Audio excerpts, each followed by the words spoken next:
Hi bod people. Ayan, Happy New Year. Naami dire karon sa Tagaytay.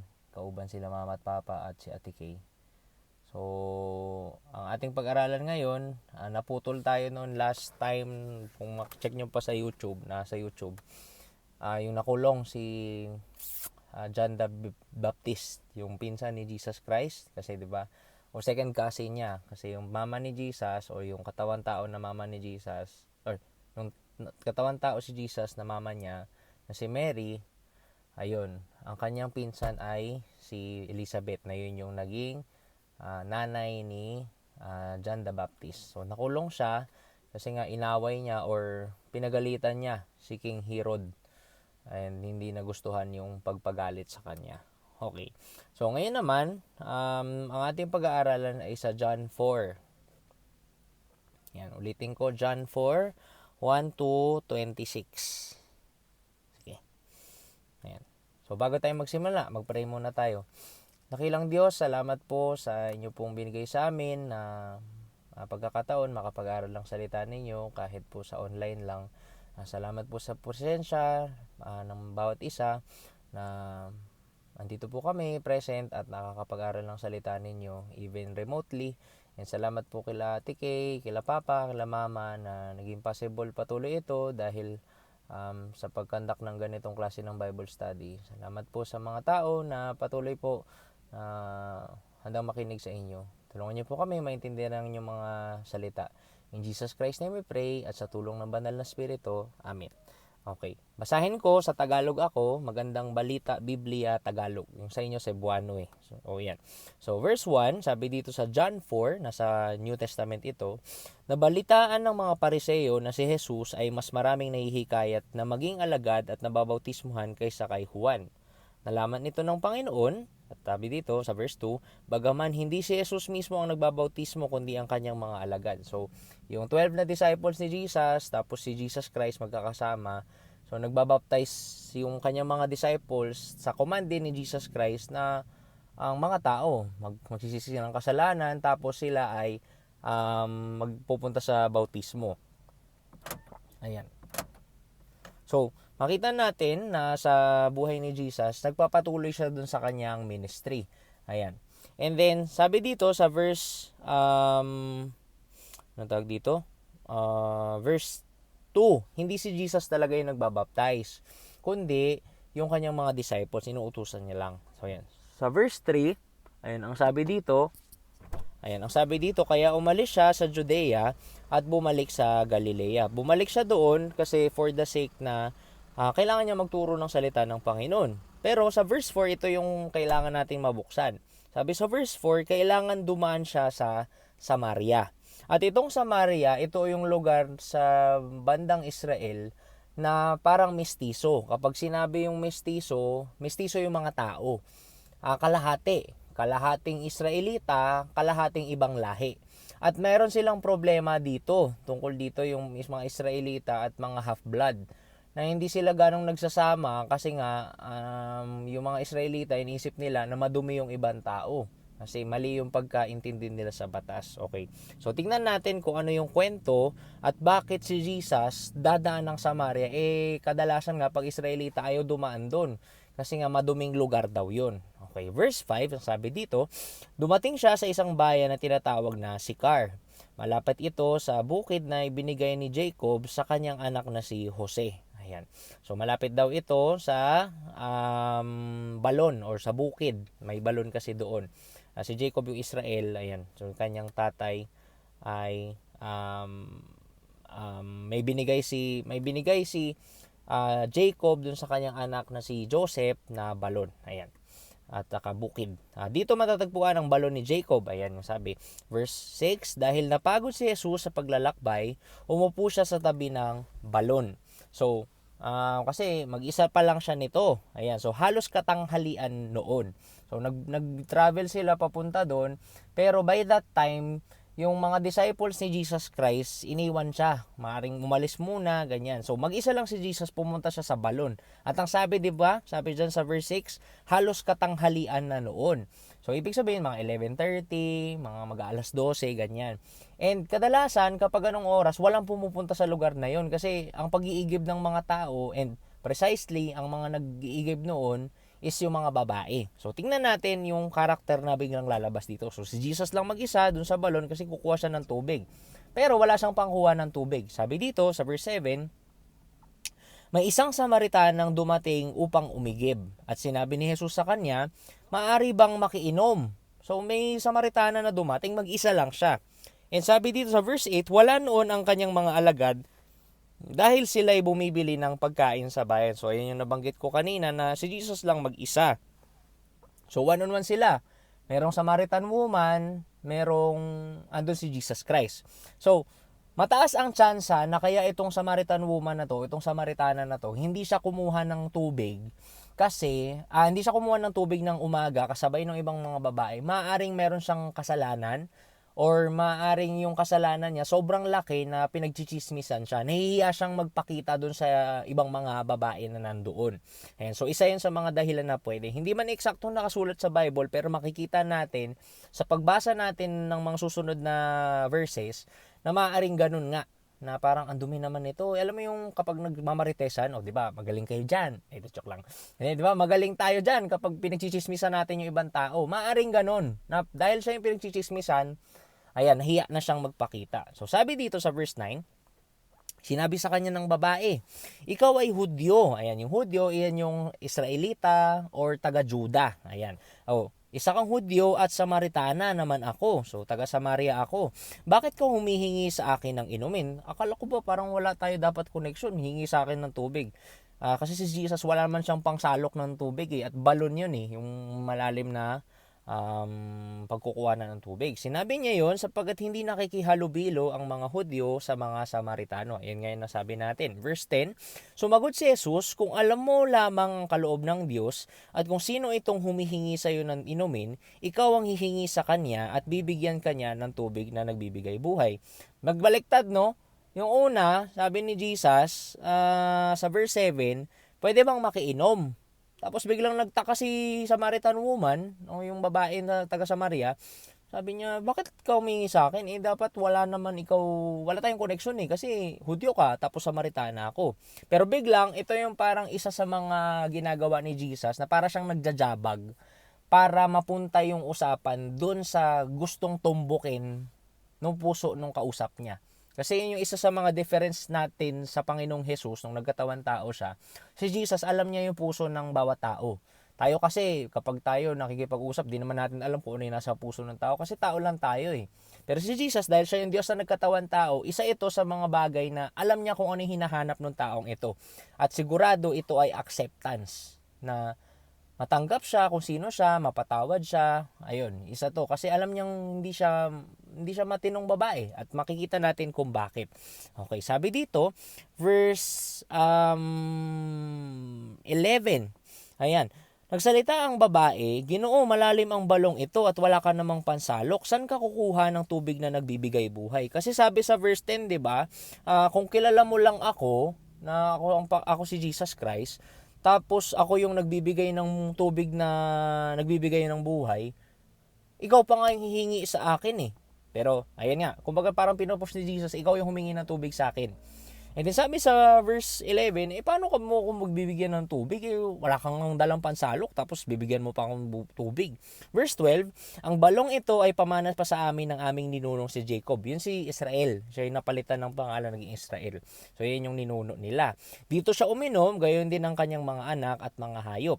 Higit ka pa ba sa kanya? So, mas malakas ka pa kay Jacob, mas maganda pa yung nagawa mo sa kanya. Tapos sabi sa verse 13, sumagot si Jesus, ang bawat uminom ng tubig na ito ay muling mauuhaw. Kung sino mang iinom dito sa balon na ito, mauuhaw ka pa ulit. Pero verse 14, ngunit ang sino mang uminom ng tubig na ibibigay ko sa kanya ay hindi muling mauuhaw kailanman. Yung una, ang tawag dun sa tubig na nagbibigay ng buhay. Ngayon naman, kung ininom mo to, ay hindi ka na mauuhaw ulit. Tapos, ano sabi dito? Sa verse 14 pa rin, ang sabi dito, ang tubig na ibibigay ko ay magiging batis sa loob niya. Kumbaga para kang merong river dito sa iyong kalooban. Kumbaga may peace, ayan, may kapayapaan at patuloy na bubukal at magbibigay sa kanya ng buhay na walang hanggan. Maiintindihan mo yung buhay na walang hanggan. Ito yung sinasabi niya doon sa babae. One-on-one ito, matitirik yung araw by this time. Verse 15, ang sabi ng babae, sinabi ng babae, Ginoo, bigyan po ninyo ako ng tubig na yan upang hindi na ako mauhaw. Ibig sabihin, itong taong ito, halos lahat na lang tatanggapin niya kasi gusto niya yung acceptance, gusto niya yung tinatawag na kapayapaan. At sabi dito, upang hindi na ako mauhaw, ni pumarito pa upang sumalok muli. At itong sinasabi ng babae, hindi lang ito diretso na tungkol sa pagkauhaw, kundi yung siya ay matanggap bilang siya dahil ito yung hindi niya natatanggap sa buhay na ito. And sabi sa verse 16, umuwi ka at isama mo rito ang iyong asawa. At isa ito sa mga ginawa ni Jesus na sinabi niya para yung itong babae na ito makapag-isip na patungkol dun sa kanyang pagkatao, sa kanyang sarili. So sabi sa verse 16, uwi ka sa inyo. Tapos itong babae na ito, umuwi ka sa inyo at tawagin mo ang iyong asawa. Sa verse 17, wala akong asawa, sabi ng babae. At ito na, kaya yung sinabi ni Jesus Christ para humantong dito sa usapan na to. Sinabi ni Jesus, tama ang sinabi mong wala kang asawa. Pero sabi sa verse 18, sapagkat 5 na ang iyong naging asawa. Yung asawa na kasama mo ngayon, hindi mo yung asawa. At ang kinakasama mo ngayon ay hindi mo asawa. Totoo nga ang sinabi mo. Makita natin yung kaninang salita, yung acceptance or yung pagtanggap. Ito yung gusto kong maalala natin sa ating pag-aaral. Na tayong mga tao, gusto natin feeling accepted tayo or belong tayo doon sa grupo ng mga tao na mahal natin. At ito yung nawala marahil sa taong ito, kay Samaritan woman. Kasi hinanap niya yung security, hinanap niya yung mahal siya sa pag-ibig ng mga lalaki. Isipin mo, 5 yung naging asawa niya, tapos yung kasama niya ngayon, hindi niya asawa. At kung mapansin natin, bakit natin ito nasabi? Dahil itong babaeng ito, nung siya ay dumating doon sa balon at nag-offer si Jesus Christ ng kanyang tubig, sabi niya, bigyan mo ako niyan para hindi na ako mauhaw. Ibig sabihin, meron siyang kaisipan na hindi siya kontento sa buhay niya. At ito yung realidad sa buhay natin. Kung hanapin natin yung contentment sa mga bagay dito sa mundo, lahat ng nakikita natin, mga naririnig natin, mga bagay na pwede nating mabili, mawawala lang din ito Pero kung hahanapin natin or matatagpuan natin yung balon na in-offer ni Jesus Christ, which is siya mismo, ito yung pinapromise ng Bible na para siyang balon na ibibigay sa puso natin. Habang buhay, kontento tayo, habang buhay si Jesus lang sapat na. 'Di ba? Parang Daniel Padilla, nasa iyo na ang lahat. Ayun. So para maging Daniel Padilla, hanapin natin ang Panginoong Hesukristo. So sabi dito sa verse 19, ayan. Verse 19, John 4:19, sinabi ng babae, Ginoo, palagay ko ay isa kang propeta. At ang sabi nga dito, dahil si Jesus Christ nga by this time, isa siyang propeta. Sa verse 20, dito sa bundok na ito, sumamba sa Diyos ang aming mga ninuno. Ngunit sinasabi ninyong mga Hudyo na sa Jerusalem lamang dapat sambahin. So, nagkonekta na, uy, Jesus, sa tingin ko, propeta ka kasi alam mo itong mga bagay na to At dito sa bundok na to, kung saan tayo nagpunta, ito nga yung binigay na lupa ni Jacob doon kay Joseph, na nandun din yung isang tawag dito, yung balon kung saan sila kumukuha ng tubig. Doon sila nagsasamba marahil kasi nga doon marahil nagsimula yung Israel, si Jacob. Ayan. And sabi niya, dito sa bundok na to, dito kami nagsasamba kasi parang bahay sambahan ba, pero wala pang simbahan nung time na ito. Okay. Ang meron nun ay templo. Pero ayan, doon sila nagsasamba daw sa lugar lang ngayon. At sabi sa verse 21, ito yung sinagot ni Jesus. Sinabi naman ni Jesus, maniwala ka sa akin. Darating ang panahon na sasambahin ninyo ang Ama, hindi na sa bundok na ito o sa Jerusalem. Sasambahin daw ang Diyos, hindi lang doon sa bundok na yon o doon sa Jerusalem kasi nandun yung templo. Kundi, sa verse 22, hindi nyo kilala ang inyong sinasamba. Ngunit kilala namin ang aming sinasamba sapagkat ang kaligtasan ay nagmumula sa mga Hudyo. Itong verse na to, sinasabi ni Jesus na ang kaligtasan, ito ay unti-unting ni-reveal sa mga Israelita. Bakit? Kasi doon dadaan ang Panginoong Hesukristo. Kung mapansin natin yung mga unang propeta, isa doon si Moses, yung mga kinausap ng Diyos para magtuloy-tuloy yung balita patungkol sa darating na Mesiyas. Pero pagdating nito, nung si Jesus Christ na ay nagkatawan tao at kausap niya tong Samaritan woman, si Jesus Christ dumating na. Ayan, nagmumula lang, hindi ibig sabihin na sa kanila talaga literal na kinukuha. Ang ibig sabihin lang, nagsimula lang doon. Kaya nila unti-unting nakikilala. At umabot na nga sa atin hanggang ngayon sa mga Buholano, mga Pilipino, mga taga Mindanao at sa buong mundo. Kasi nakalat na yung salita ng Diyos. Ayan. So verse 23, subalit dumarating na ang panahon at ngayon na nga na ang mga tunay na sumasamba sa Ama ay sasamba sa Kanya sa Espiritu at sa katotohanan. Ito yung unti-unting nire-reveal ni Jesus Christ na hindi nakatira sa iisang lugar ang Diyos. Hindi sa Jerusalem, hindi dun sa bundok o sa burol o siguro para ma-imagine natin. Isipin natin yung bungtod, parang nandyan nagkita si Jesus at saka yung Samaritan woman, may balon doon. So, sinasabi ni Jesus, hindi lang dyan sa bungtod nakatira ang Diyos. Napupunta ka pa dyan para magsimba, magsamba, hindi.